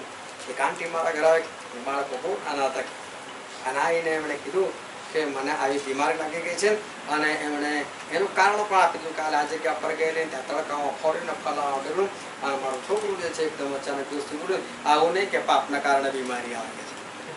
કારણ કે બાઇબલમાં ખબર હતી, સાંભળેલું હતું, અને માટે બિંદાસથી કહી દીધું કે પાપને કારણે આ તો આવે છે. બેન જે છે તમે એ જગ્યા કે આવું કેમ બોલે છે? અને પછી મને કે તમારો આવો છોકરો આવું કેમ બોલે? તો બાઇબલમાં લખેલું છે એટલે બોલે છે. એની વાત સાચી છે કે દરેક બીમારીનું મૂળ શું છે? પાપ છે. અને પાપને કારણે શરીર જે છે શરીર એટલું બધું ખરાબ થઈ ગયેલું છે, અને માટે આ પાપ જે છે એણે આ બધી બીમારીઓથી આ શરીરને ખલાસ કરી નાખેલું છે. અને માટે દરેક પ્રકારની બીમારીઓ જે છે એનું મૂળ જે છે ભલે કદાચ એની દવાઓ નીકળી ગઈ હોય અને તમે કંટ્રોલમાં રાખી શકતા હોય, પરંતુ એવી રીતે જે લોકો જીવન જીવે છે એની પાસે ખરેખર આ જીવન નથી. અને શરૂની અંદર જ્યારે આ પાપ જ્યારે માણસના જીવનમાં આવે છે ત્યારે એને બહુ આનંદ કરનારો છે. જ્યારે શરૂમાં માણસો નશો કરે ત્યારે બહુ ગમે, નશામાં તો મજા આવે છે, નશો કરે તો બહુ સારું લાગે છે, વ્યભિચાર કરે તો બહુ સારું લાગે છે. પરંતુ જ્યારે માણસો આગળ વધે છે અને જ્યારે એનું પરિણામ ભોગવવાનું આવે છે ત્યારે લોકોને ખબર પડે છે, જ્યારે હવાએ એ ફળ જોયું ત્યારે એવું લાગ્યું સરસ લાગ્યું, સુંદર લાગ્યું. પાપ આકર્ષણ દેખાડે છે, અને આકર્ષણ આવી જાય છે માણસને, માણસ આકર્ષણની અંદર ઘૂસી જાય છે. અને શરૂમાં એને પાપ બહુ સારું લાગે છે. પછી જ્યારે એને ભોગવવાનો આવે છે ત્યારે એને ખબર પડે છે કે જો આ વસ્તુ એ મેં પહેલાં ના કર્યું તો સારું હતું. આ બધી બીમારીઓ મારા જીવનમાં આવી ગઈ ત્યારે એને ભાન પડે છે. આજે આપણે જે વચન વાંચેલું હતું માર્કની લખેલી સુવાર્તા અને તેનો પહેલો અધ્યાય, આપણે 40મી કલમથી લઈને 45મી કલમ સુધી આપણે ઈશ્વરનું વચન વાંચ્યું. અને ત્યાં બાઇબલનું વચન કહે છે કે પ્રભુ ઈસુ ખ્રિસ્ત કોઈ જગ્યાએ જતા હતા અને એક કોઢિયો પ્રભુ ઈસુ ખ્રિસ્તને મળ્યો. અને કોઢ માથાથી લઈને પગના તળે સુધી એને કોઢ હતો. અને કોઢ એટલે એ બાહ્ય બહારથી જ ખબર પડી જાય. એના શરીરની અંદર એક સફેદ કલર પ્રસરી ગયેલો હોય, અને માથાથી લઈને પગના તળિયા સુધી એ બીજા બધા કરતા વિચિત્ર દેખાતો હોય. તમે કોઢવાળાને જોઈને એને કહેવાની જરૂર નથી કે ભાઈ મને કોઢ થયો છે. આ કદાચ કોઈને કેન્સર થયો હોય, કદાચ કોઈને એડ્સ થયો હોય ને તો એ તમને કહે તો તમને ખબર પડે. પણ કોઢ એમાં તો કહેવાની જરૂર જ નથી, તમે જોઈને જ ઓળખી જાવ કે આને તો કોઢ છે વ્યક્તિને. અને એવો વ્યક્તિ, કોઢેલો વ્યક્તિ પ્રભુ ઈસુ ખ્રિસ્તને મળ્યો અને પ્રભુ ઈસુ ખ્રિસ્ત સાથે વાત કરે છે. અને પ્રભુ ઈસુ શું કહે છે? જો પ્રભુ તું ચાહે ને તો તું મને શુદ્ધ કરી શકે છે. 45મી કલમ અને એક કોળિયો તેની પાસે આવે છે હમ. ને તેને વિનંતી કરીને તથા ઘૂંટણ ટેકવીને કહે છે કે હમ. જો તારી ઈચ્છા હોય તો તું મને શુદ્ધ કરી શકે છે. હાલેલુયા. હાલેલુયા. બાઇબલનું વચન એવું કહે છે કે કોડિયા એને પ્રભુ સુને એક સરસ શબ્દ કીધો, જો પ્રભુ તું ચાહે તો તું મને શુદ્ધ કરી શકે છે. આ શબ્દો છે, તું મને શુદ્ધ કરે એવું નહીં, જો તારી ઈચ્છા હોય તો મને શુદ્ધ કરે એવું નહીં. પણ શું કહે છે કે જો તારી ઈચ્છા હોય ને તો તું મને શુદ્ધ કરી શકે છે. એનો મતલબ એ કહેવા એ માંગે છે કે તારી અંદર આ તાકાત છે કે તું મને શુદ્ધ કરી શકે છે. એ માણસ કોઢીલો હતો, તેને બની શકે બહુ દવાઓ કરાવી શકે, એ ઘણા બધા દવાખાના ફર્યો હશે, ઘણા બધા ડોક્ટરોની પાસે ગયો હશે, એ લોકો બહુ બધા પ્રયત્નો કર્યા હશે, એને કદાચ કોઈ દવા આલી હશે, એને કદાચ કોઈ મલમ આપેલો હશે, એને કદાચ કોઈ જડીબુટ્ટી આપી હશે, કદાચ એને કોઈ વનસ્પતિઓ આપી હશે, એને ઘણા બધા કામ કર્યા હશે, પરંતુ કોઈ એને સાજો નથી કરી શક્યો. અને પ્રભુ ઈસુ પાસે આજે શું કહે છે, જો તારી ઈચ્છા હોય ને તો તું આ કરી શકે છે. એનો મતલબ તારી અંદર તાકાત છે, એને ડાઉટ નથી. એને ડાઉટ એ નથી કે આ મને શુદ્ધ કરી શકે કે ના કરી શકે. હા, એની ઈચ્છા ને હોય ની વસ્તુ અલગ છે, પણ એની પાસે તાકાત નથી એવું તો એ માનવા તૈયાર નથી. એ તો શું કહે છે, તું મને શુદ્ધ કરી શકે છે, પણ જો તારી ઈચ્છા હોય તો. એટલે મેં આટલા બધા પાપ કરેલા છે, પાપને કારણે આજે મારો આખું શરીર ઘોડવાળું થઈ ગયેલું છે, પાપને કારણે ગમે એટલા દવાખાને ગયો, મને કોઈ જગ્યાએ સાજાપણું નથી મળ્યું, આટલી બધી દવાઓ મેં કરી છે, મને કોઈ કશું થયું નથી, હું આટલા વર્ષો આનાથી દૂર ભાગેલો છું, અને હવે આની પાસે આવ્યો છું. તો બની શકે એમની ઈચ્છા ના પણ હોય, પ્રભુની ઈચ્છા ના પણ હોય મને શુદ્ધ કરવાની, તો ના બી કરે. પણ જો ઈચ્છા હશે ને તો એ કરી શકે છે. પછી ડાઉટ નથી કે જો તમે મને અડકવા ચાહો કે તમે મને શુદ્ધ કરવા ચાહો તો તમે કરી શકવાના છો. કઈ ડાઉટ નથી કે પ્રભુની પાસે તાકાત છે કે નહીં, એની અંદર એને કોઈ ડાઉટ નથી. પણ એને શું છે, એક જ વસ્તુ એને ખબર કે જો એની ઈચ્છા હશે તો. કેમ? વર્ષોથી બહાર ભટકેલો છે, વર્ષોથી વિશ્વાસ નથી કર્યો, અને આજે વિશ્વાસ સહિત એ પ્રભુ ઈસુની પાસે આવ્યો. હવે એને ડાઉટ એ છે કે શું મારા પાપ મને માફ થઈ શકે છે, શું મારો પ્રભુ મને માફ કરીને મને આ બીમારીઓમાંથી મને આઝાદી આપી શકે. એમને તો ખબર છે કે આ કરી તો શકે છે, પણ મેં જે કામ કરેલા છે એમાંથી મને છુટકારો મળી શકે. મારા જે પાપ છે એ પાપમાં હું શુદ્ધ થઈ શકું. શું આ મારી પર એટલી દયા કરશે, આ મારી પર એટલી કૃપા કરશે? કારણ કે હું દૂર દૂર ચાલેલો છે. એક બાઇબલની અંદર કાળોતાના પુસ્તકમાં લખેલું છે, બીજો કાળોતાન તેનો 14મો અધ્યાય, અને ત્યાં બાઇબલની અંદર એક આસા નામના રાજા માટે લખવામાં આવ્યું છે. અને આપણે વાંચીએ બીજો કાળોતાન તેનો 14મો અધ્યાય અને તેની પહેલી જ કલમ વાંચો. એ પછી અબિયા પોતાના પિતૃઓની સાથે ઊંઘી ગયો, તેને દાઉદ નગરમાં દાટવામાં આવ્યો, ને તેને ઠેકાણે તેનો પુત્ર આસા રાજા થયો. તેની કારકિર્દીમાં 10 વર્ષ સુધી દેશમાં શાંતિ રહી. આસાએ પોતાના દેવ યહોવાની દ્રષ્ટિમાં જે સારું તથા યથાર્થ હતું તે કર્યું. બાઇબલનું વચન કહે છે કે આસા રાજાએ ઈશ્વરની દ્રષ્ટિમાં જે સારું હતું એ કર્યું. ઈશ્વરની દ્રષ્ટિમાં જે સારું તે કર્યું. આજ્ઞા પાળતા આ જે આસા રાજા જે છે એ આગળ વધ્યા કરે છે, અને ઈશ્વરની દ્રષ્ટિમાં જે સારું છે કરે છે. આગળ જતા એવું થાય છે કે આસા રાજાની વિરુદ્ધમાં 10 લાખ માણસો ચડી ગયા. 10 લાખ માણસો ચડી ગયા, અને આસા રાજાને એવું થયું કે હવે શું મારું?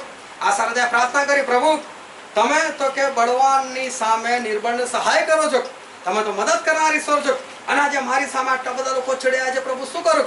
અને પ્રભુ કીધું, આસા શાંતિ રાખ, હું યુદ્ધ લડીશ.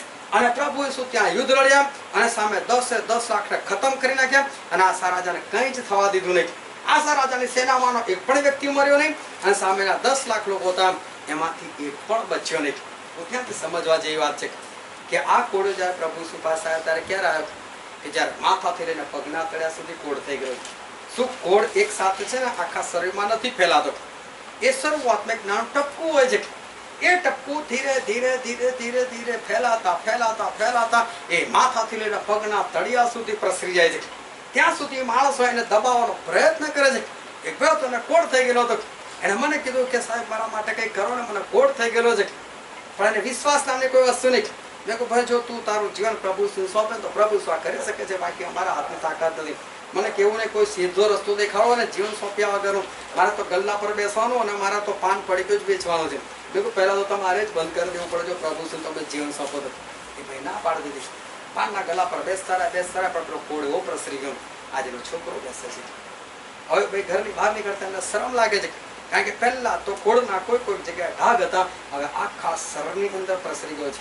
બહાર નીકળતા શરમ લાગે છે કે મને કોઈ જોશે તો શું સમજશે, મારે જો કોઈ હાથ મિલાવશે.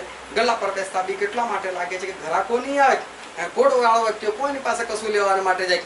પેલા માણસને બીક લાગે એનો કોડ કદાચ મને લાગી જાય તો, અને કોડ જે છે ધીરે ધીરે ધીરે ધીરે એ પ્રસરીને આખા માણસને ખલાસ કરી નાખે છે. આ કોઢીલો ક્યારે આવ્યો? ત્યારે બધો પ્રસરી ગયો છે, દવાઓ ખલાસ થઈ ગઈ છે, પૈસા ખલાસ થઈ ગયા. ત્યારે પ્રભુ પાસે આવી ગયા છે, પ્રભુ તું ચાહે તો કરી શકે છે, મને ખબર છે. એનો મતલબ મારા અત્યાર સુધીના જે પાપો હતા એ પાપોને કારણે કદાચ મારી પર દયા ના થાય એ વસ્તુ અલગ છે, પણ જો તમે કરશો તો થવાનું જ છે. એ આવે છે ત્યાં પ્રભુ શું પર કોઈ ડાઉટ નથી, પ્રભુ શું શક્તિ પર કોઈ ડાઉટ નથી. પણ આ આશા રાજા એ જયારે 10 લાખ લોકો એને ખબર છે કે હું નહીં લડી શકું, તો પ્રભુને કહે છે પ્રભુ શું કરું? પ્રભુ કે હું લડીશ. અને આગળ જતા એવું થયું કે ફરી ઇઝરાયલનો રાજા જે છે એ આશા રાજાની ઉપર ચડી આવ્યો. અને જ્યારે આશા રાજાની ઉપર ચડી આવ્યો ત્યારે 10 લાખ લોકો નતા, પણ આશા રાજાને ફરી બીક લાગ્યું. પહેલા તો ઈશ્વર હવે શું થશે, પણ હવે એને ઈશ્વરે વિનંતી ના કરી. એને પરદેશી અરામનો જે રાજા હતો એને બોલાય, હે અરામના રાજા, હું તને સોનું આપીશ, હું તને ચાંદી આપીશ, પણ તું એક કામ કર ને, તું આ ઇઝરાયલના રાજા સાથે લડને, મને બચાવી લે ને. અને બાઇબલનું વચન કે છે બીજો કાળો કામ અને 16મો અધ્યાય અને બીજી અને ત્રીજી કલમ. ત્યારે આસા યહોવાના મંદિરના તથા પોતાના મહેલના ભંડારોમાંથી સોનું રૂપું લઈને દમસ્કમાં રહેનારા અરામના રાજા બેન હદાદ પર મોકલીને કહાવ્યું કે જેમ મારા બાપ તથા તારા બાપની વચ્ચે સંપ હતો તેમ મારી તથા તારી વચ્ચે છે. જો મેં તારે સારું સોનું રૂપું મોકલ્યું છે, માટે ઇઝરાયલના રાજા બાશાની સાથેનો તારો સંપ તોડ કે જેથી તે અહીંથી જતો રહે. બાઇબલનું વચન કહે છે કે આસા રાજાએ એ અરામના રાજા પર સોનું મોકલ્યું. કહ્યું એનું પોતાનું હતું એ તો ખરું, પણ જે દાનમાં આપેલું હતું ને એ બી પાછું લઈ આવ્યા. માણસો આ જ કરે છે કે બીમારીઓમાંથી છૂટવાને માટે પોતાના પૈસા તો નાખે જ નાખે છે, પણ ઈશ્વરને જે 10મો ભાગ આપવો જોઈએ ને એ બી ત્યાં દવાખાનાની અંદર નાખી આવે છે. એના માટે એના જીવનની અંદર જે શાંતિ રહેવી જોઈએ, જે સંતોષ રહેવો જોઈએ, સંતોષ રહેતો નથી. અને આસા રાજાએ એ કામ કર્યું અને અરામના રાજાએ એને છુટકારો પણ આપ્યો, અરામના રાજાએ એને બચાવી પણ લીધો. પણ જ્યારે ઈશ્વર નથી હોતા ત્યારે માણસના જીવનની અંદર જે જીવન દેખાવું જોઈએ જીવન દેખાતું નથી. આસા રાજા બચી તો ગયો, પણ ઈશ્વરે એક માણસને મોકલ્યો. અને આપણે વાંચીએ તેની 7મી કલમ. તે સમયે હનાની દ્રષ્ટાએ યહૂદિયાના રાજા આસા પાસે આવીને તેને કહ્યું કે અરામના રાજા પર તે ભરોસો રાખ્યો છે ને તે પોતાના દેવ યહોવા પર ભરોસો રાખ્યો નથી, માટે અરામના રાજાનું સૈન્ય તારા હાથમાંથી છટકી ગયું છે. હા, ભવિષ્યવક્તાએ આ પ્રબોધકાએ એને જણાવ્યું કે રાજા કે તે કહે છે કે ઈશ્વર પર ભરોસો નથી રાખ્યો. આજે ઘણા બધા લોકો દલીલો કરે છે કે ડોક્ટરો ઈશ્વરે નથી બનાવ્યા, એની અંદર જ્ઞાન ઈશ્વરે નથી આપ્યું, આ જડીબુટીઓ ગોળીઓ બને છે તો ઈશ્વરે બનાવેલી વસ્તુમાંથી જ બને છે ને, ઈશ્વરે લોકોને જ્ઞાન આપે છે ત્યારે ને, તો ઈશ્વર એ લોકોને જ્ઞાન આપે તો ઈશ્વર ડાયરેક્ટ કામ નથી કરી શકતા. કેમ કોડિયાને એવું ના કીધું તમે ડોક્ટર બનાવેલો છે ને મેં ફલાણી દવા આપી જેને ડાયરેક્ટ સીધી દવા માગી લે, પણ કેમ ઈશ્વરે ડાયરેક્ટ સજા પણ આપ્યું? કારણ કે ઈશ્વર ચાહતા જ નથી કે મને છોડીને માણસ કોઈ બીજાની પર આધાર રાખે. અને અહીંયા આ આસા રાજા બીજા પર આધાર રાખ્યો, ત્યારે એને કીધું કે તે યહોવા પર આધાર રાખ્યો નથી, તે યહોવા પર ભરોસો રાખ્યો નથી. અને કીધું એને કે જો આગળ 10 લાખ લોકો આવેલા ત્યારે કે છે કે તે ઈશ્વર પર ભરોસો રાખેલો તો કે ઈશ્વરે તને છોડાયો નતો કે છે. વાંચો આગળ એની 8મી કલમ. ખુશીઓ તથા લુબીઓનું સૈન્ય શું મહાભારત ન હતું? તથા તેમની સાથે અતિ ઘણા રથો તથા ઘોડેસવારો ન હતા?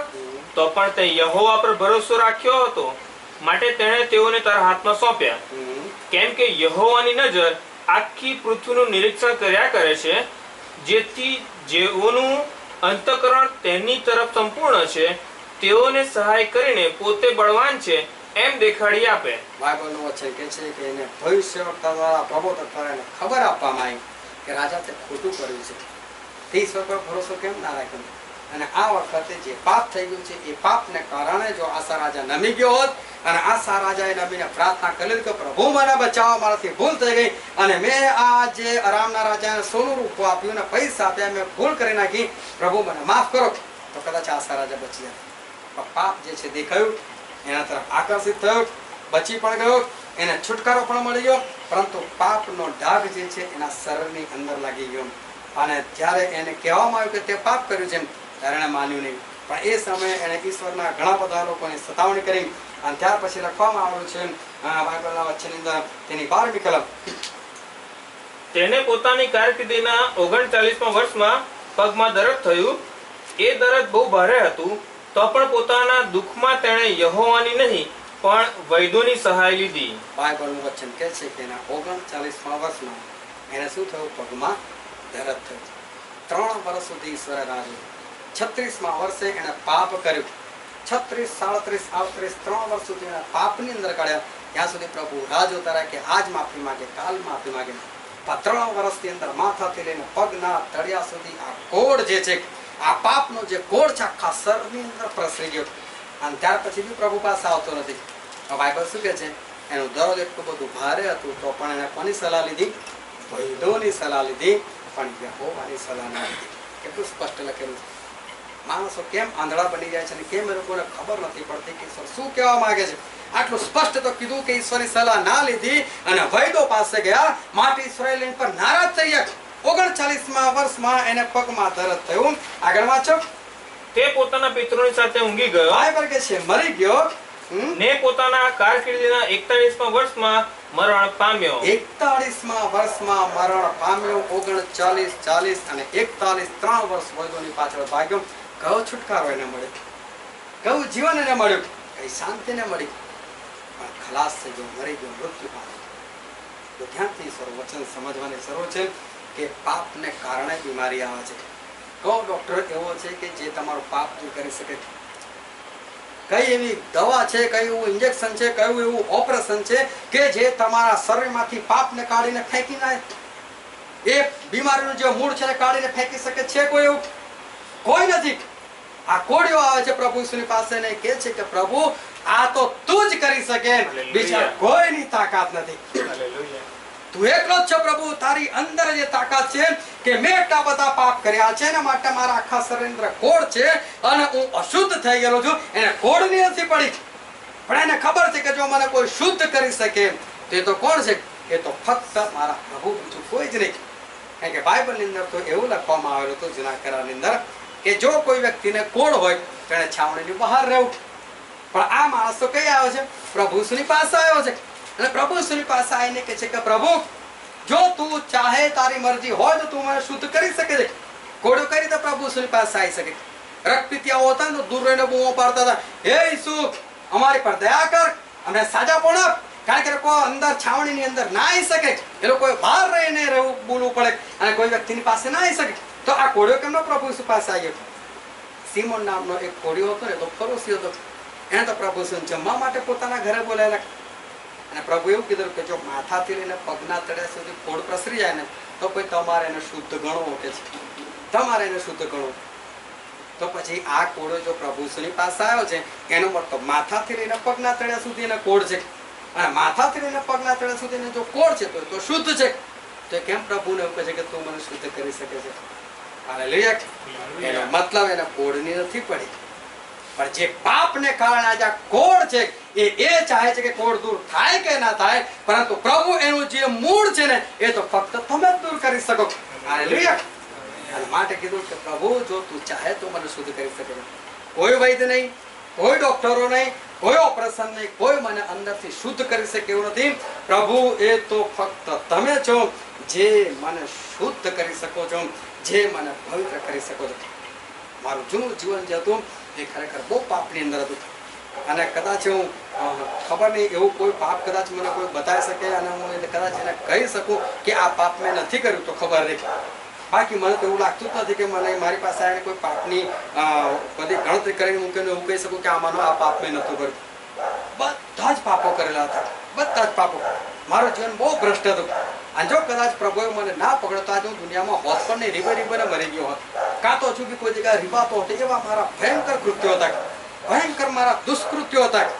પરંતુ જ્યારે પ્રભુ હાથ પકડ્યો 2001 જુલાઈની 2જી તારીખે સવારે 5 વાગે ત્યારથી લઈને અત્યાર સુધી આજે 12મી તારીખે 2015 સાલ અને ઓક્ટોબર મહિનો, મારા શરીરની અંદર એક પણ દવા ગોળી કે ઇન્જેક્શનની મને જરૂર નથી પડી.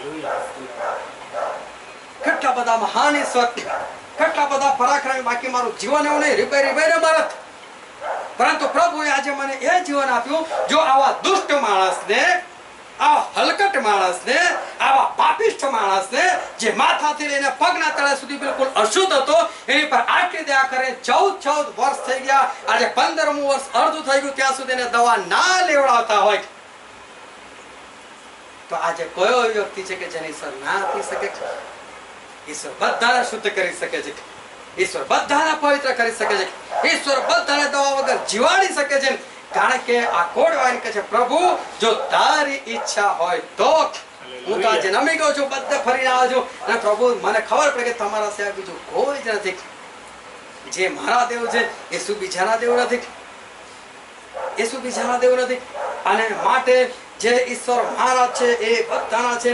અને જો ઈશ્વર મને 14 વર્ષ પછી પણ આજે દવા વગર એ મને જીવતા રાખી શકતા હોય, એ મારા ઘરની અંદર દવા વગર મને જીવતા રાખી શકતા હોય. એકદમ નજીકનો કિસ્સા, બેબી બીમાર પડી, 4-5 દિવસ સુધી ભયંકર તાવ, આખી રાત તાવ, એને કોઈ ચિંતા નહોતી.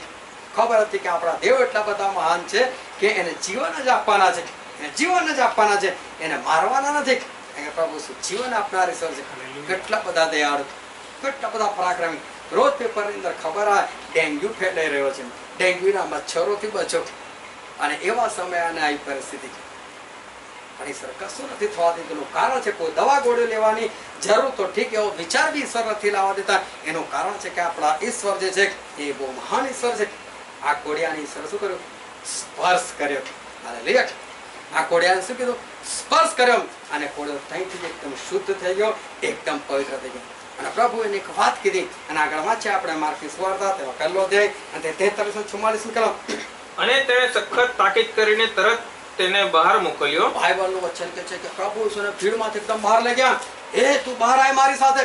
સખત તાકીદ કરી, એનો મતલબ એને બોસ પાટ એકાંતમાં જઈને એને કીધું, એને પકડીને કીધું, એ જો હું કહું છું ને એટલું જ તારે કરવાનું છે. આગળ વાંચો. અને તે તેને કહે છે કે જોજે કોઈને કંઈ કહેતો ના. જોજે કોઈને કંઈ કહેતો ના. પ્રભુ સખત તાકીદ કરી, મને પ્રગટ ના કરતો, મારું નામ ના લેતો, કોઈને જઈને એવું ના કહેતો કે ઈસુએ મને કોડમાંથી સાજાપણું આપ્યું છે, મારો કોડ દૂર કર્યો. સખત તાકીદ કરી. ફરી વાંચો 43-44. અને તેણે સખત તાકીદ કરીને તરત તેને બહાર મોકલ્યો. અને તે તેને કહે છે કે જોજે કોઈને કંઈ કહેતો ના. બાઇબલનું વચન કહે છે ના પાડી, સખત તાકીદ કરી, ના કહીશ કોઈને. 45 કલમ. પણ તે નીકળી જઈને તે વાત એટલી બધી પ્રગટ કરવા તથા ફેલાવા લાગ્યો. વચન કહે છે એટલી બધી પ્રગટ કરવા લાગ્યો, એટલી બધી વાત ફેલાવા લાગ્યો કે ઈસુ ફરી શહેરમાં ઉઘાડી રીતે જઈ ન શક્યો. બાઇબલનું વચન, પ્રભુ ઈસુ ઉઘાડી રીતે જઈ ના શક્યા. કે પ્રભુ ઈસુને બદનામ નથી કરે કે પ્રભુ ઈસુ નથી જઈ શક્યા, પણ એને એટલી બધી વાત ફેલા નાખી કે બધા બીમારો જે છે ને પ્રભુ ઈસુ એટલે ભાગાભાગ કરી નાખે, દોડાદોડ કરી નાખે, કૂદાકૂદ કરી નાખે. એ પ્રભુ અમને સાજાપણ આપ, અમને સાજાપણ આપ. અને પ્રભુ શું ત્યાં જે ત્યાં છે, જેવા શહેરની અંદર ઘૂસે કે ટોળું તૈયાર જ. કેટલી બધી વાત એને પ્રગટ કરી છે, એને કેટલી બધી વખત લોકોને કીધું હશે, એને કોડ્યો કેટલા લોકોએ જોયો હશે. અને એને ખાલી કોડની વાત નથી કરી, એને સાથે સાથે પોતાના પાપની વાત કરી કે મારા દેવે મારા જીવનની અંદરથી પાપને પણ દૂર કરી થયો, મને જિંદગીમાં કોડ નથી થવાનો. હાલેલુયા. એને કેટલું બધું પ્રગટ કરેલું છે. આજે કેટલા બધા મેસેજ દવાની વાત ખબર નહીં મારા મોઢામાંથી કેટલી વખત નીકળી જાય છે. એનું કારણ કે જો દેવ આવું કરી શકે તો કયો વ્યક્તિ ચૂપ રહી શકે? જો દેવ આજે આપણા જીવનની અંદર આવું કામ કરી શકે, ભલે ને ઈશ્વર કહે કે ભાઈ તું ના બોલીશ, પણ કેટલી વખત રોકી રાખવાની જાતને? માણસ પોતાની જાતને રોકી જ ના શકે. જો ઈશ્વરના ઉપકારો આટલા બધા છે, આખો એટલા બધા પ્રભુ પ્રગટ કરી નાખે, તો પ્રભુ શું જાય જ નહીં. અને પ્રભુ શું ક્યાં જાય? આગળ વાંચો શું લખેલું છે? પણ બહાર ઉજ્જડ જગાવામાં રહ્યો અને લોક ચોમેરથી તેની પાસે આવતા હતા. બાઇબલનું વચન કહે છે પ્રભુ ઉજ્જડ જગાવમાં. ઉજ્જડ એટલે તે કોઈ જાય જ નહીં, પણ આ વાત જ એવી પ્રગટ કરી કે બધા ઘર બાર છોડીને ઉજ્જડ જગાવમાં પ્રભુ ઈસુને મળવા જતા હતા. હાલેલુયા. આપણે જો પ્રભુ ઈસુને માનીએ છીએ, આપણે જો પ્રભુ ઈસુને ઓળખે છે, જો એ વાતો કરે છે કે પ્રભુ ઈસુ મને શુદ્ધ કર્યો છે, જેવું આપણે કહીએ છીએ કે પ્રભુ ઈસુએ મને સાજાપણું આપેલું છે, જેવું કહે છે કે પ્રભુ ઈસુ મારા પાપની માફી આપે છે, તો મોઢામાંથી નીકળતો નથી. જો નથી નીકળતું તો ખરેખર નથી મળી જતી, ખરેખર શુદ્ધતા નથી આવી. બાકી જેને મળે છે એને હૃદયની અંદર એવો ઉમળકો થાય છે કે પ્રભુ ઈસુને એટલો પ્રગટ કરે છે, એટલો પ્રગટ કરે છે કે પ્રભુ ઈસુનું નામ લેવા માટે લોકો ભાગાદોડ કરી મૂકે છે.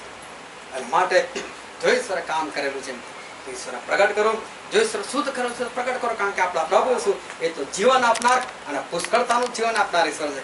પણ જે પરિસ્થિતિમાં લોકો પસાર થઈ રહ્યા છે, જે બીમારીઓ શ્રાપોની અંદર જીવન જીવી રહ્યા છે, જે સમાધાન કરીને જીવન જીવી રહ્યા છે, એ પતિની સાથે હોય કે પત્નીની સાથે હોય કે બાળકોની સાથે હોય કે એ પછી દવા ગોળીઓની સાથે હોય કે બીમારીઓની સાથે હોય, આ જે સમાધાન છે આ જીવન નથી. પણ જો પ્રભુ જીવન સોંપશો તો એ દનવાળીનું જીવન ફરીને એકવાર આપશે, ફરીને એકવાર તમને શાંતિ આપશે, ફરીને એકવાર આદમ અને હવાવાળું આનંદવાળું જીવન એ પ્રભુ ઈસુ આપશે.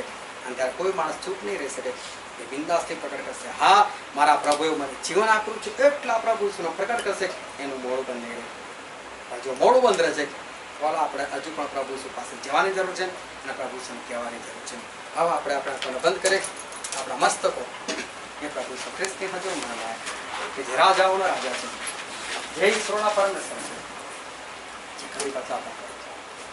વાલા પ્રભુ ઈસુએ કીધું છે કે હું જીવન આપનાર અને પુષ્કળતાનું જીવન આપનાર ઈશ્વર છું. માર્ગ પણ હું છું, સત્ય પણ હું છું અને જીવન પણ હું છું. એટલે વાલો અત્યારે આપણે પોતાની જાતને તપાસીએ, શું મારી અંદર છે જીવન?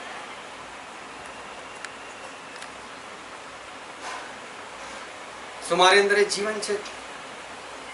જ્યાં તમે બોલી શકો કે મારું હાડકામાંનું હાડકું, મારા માંસમાંનું માંસ. શું એવો પ્રેમ છે પત્ની પ્રત્યે કે પતિ પ્રત્યે? કે શું બાળકોની અંદર એ જીવન છે કે જે બાળકોની પાસે ચાહો છે મળે છે? તમે શું કરો છો એનાથી ઈશ્વર કોઈ મતલબ નથી. આ જગતમાં તમે સફળ થયા છો કે નિષ્ફળ થયા છો એનાથી ઈશ્વર કોઈ મતલબ નથી. આ બધાનું મૂળ એક પાપ છે. જો જીવન દેખાતું નથી તે પાપને કારણે છે.